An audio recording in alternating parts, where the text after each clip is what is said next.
When Muhammad went to Medina, he instructed his followers to observe Ashura as a holy day of fasting, as well as to pray towards Jerusalem.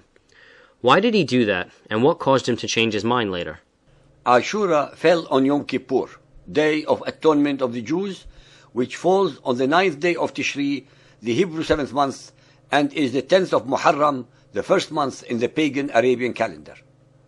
All the ahadith pertaining to the first 16 to 18 months of Muhammad's sojourn in Medina agree that he emulated the Jews both in their fasting on that day, as well as directing his followers to pray facing the direction or Qibla of Jerusalem. Sahih al-Bukhari 3.222, narrated by Ibn Abbas.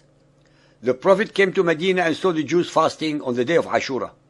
He asked them about that. They replied, "This is a good day, the day on which Allah rescued Bani Israel from their enemy. So Moses fasted this day." The Prophet said, "We have more claim over Moses than you." So the Prophet fasted on that day and ordered the Muslims to fast on that day. On what logical or moral basis did Muhammad claim superiority over Moses than the Jews? Moses, after all, was not from the descendants of Ishmael, but from the line of Isaac. Muhammad's claim was based, like all his other claims, on unfounded and mendacious lines of thought perpetrated upon his ignorant, superstitious, and unlearned followers, who truly believed, in their utter innocence, his false pretensions that he was the messenger of Allah. The greatest tragedy of all is that even now, hundreds of millions of indoctrinated Muhammadans believe these lies. Sahih al-Bukhari Hadith 3.223, narrated by Abu Musa.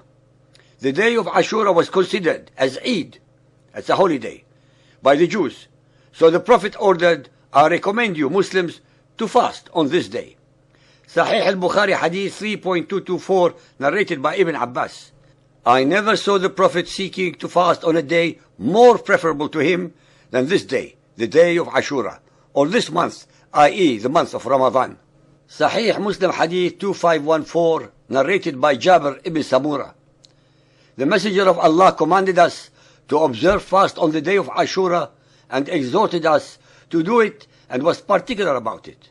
But when fasting in Ramadan was made obligatory, he henceforth neither commanded us nor forbade us, nor was he so particular about it.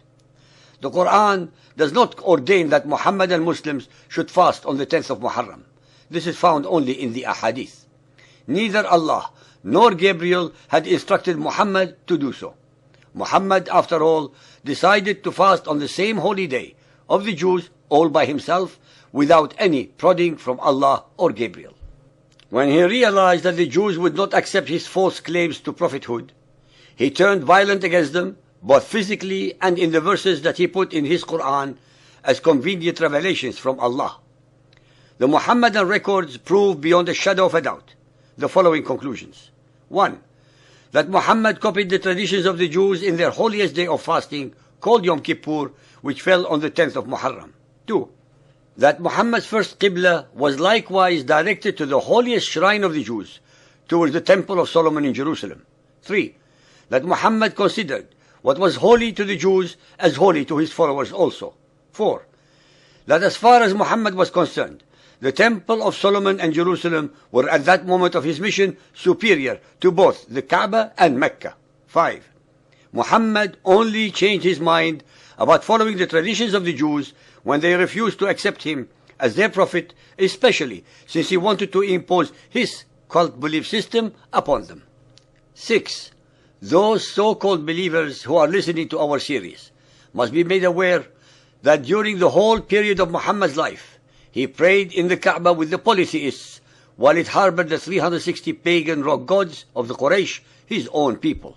That is, he was, till the last year of his life, praying in a house of idolatry, because the only time the Kaaba was cleared from its rock gods was after its conquest by Muhammad a year before he died.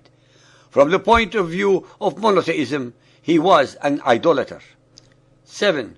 Moreover, we would also like to point out to the so-called believers that Muhammad was opposed primarily by his own people, the Quraysh, and rightly so, since it was he who was attacking, insulting, humiliating, and denigrating their religion and beliefs. It was Muhammad, after all, who initiated the war against his own people and not the other way around. Can any follower of Muhammad of today tell us what would happen to any Muhammadan who would attack Islam in public in any Muhammadan state? In fact, the Quraysh were wrong to tolerate Muhammad's aggression against their beliefs. Their act of mercy cost them in the end their subjugation to his cult.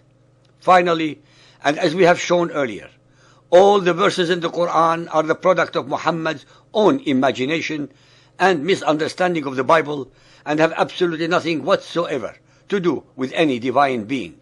Muhammad, Allah, Gabriel, and Satan are all manifestations of Muhammad, the sole author of the Quran.